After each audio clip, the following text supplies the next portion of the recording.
Telugu cinema ఇండస్ట్రీలో గత 25 సంవత్సరాలుగా ఎనలేని సేవలను అందిస్తూ ముందుకు దూసుకెళ్తున్న నటుడు నితిన్. జయం సినిమాతో మొదటి సక్సెస్ని సాధించిన ఆయన అప్పటి నుంచి ఇప్పటి వరకు వరుస సినిమాలు చేస్తూనే ఉన్నాడు.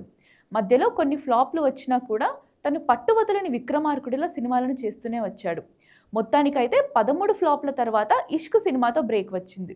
అప్పటి నుంచి ఆయనకు ఒక సక్సెస్ వస్తే 4-5 ఫ్లాప్లు రావడం ఆనవాయితీగా మారిపోయింది. ఇక ప్రస్తుతం వరుసగా 6 ఫ్లాప్లను మూటగట్టుకున్న ఆయన ఇప్పుడు చేసే సినిమాల విషయంలో ఆచితూచి మరీ అడుగులు వేస్తున్నాడు. విఐ ఆనంద్ డైరెక్షన్లో ఒక సినిమా చేయడానికి సిద్ధమైన నితిన్ ఆ మూవీలో గ్రాఫిక్స్ వర్క్ ఎక్కువగా ఉండటం వల్ల సినిమా బడ్జెట్ అయితే విపరీతంగా పెరిగిపోతుందట.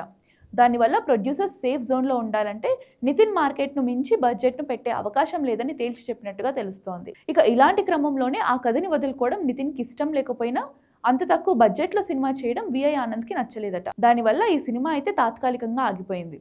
దాంతో నితిన్ నాగవంశి బ్యానర్లో ఒక సినిమా చేయాల్సి ఉంది. అందుకోసం ఒక కొత్త దర్శకుడు చెప్పిన కథ నాగవంశికి బాగా నచ్చడంతో నితిన్కి ఆ కథను వినిపించి ఆ కథను లాక్ చేశాడు. మొత్తానికైతే ఇప్పుడు నాగవంశి బ్యానర్లో నితిన్ ఒక సినిమా చేస్తున్నాడు. విఐ ఆనంద్ డైరెక్షన్లో చేయాల్సిన సినిమా ప్రస్తుతానికైతే ఆగిపోయింది. వేరే ప్రొడ్యూసర్ను తీసుకొని వచ్చి నితిన్తో ఈ సినిమా చేయగలుగుతాడా, లేదంటే వేరే హీరోతో ఈ సినిమా చేసే అవకాశం ఉందా అనేది తేలాల్సి ఉంది.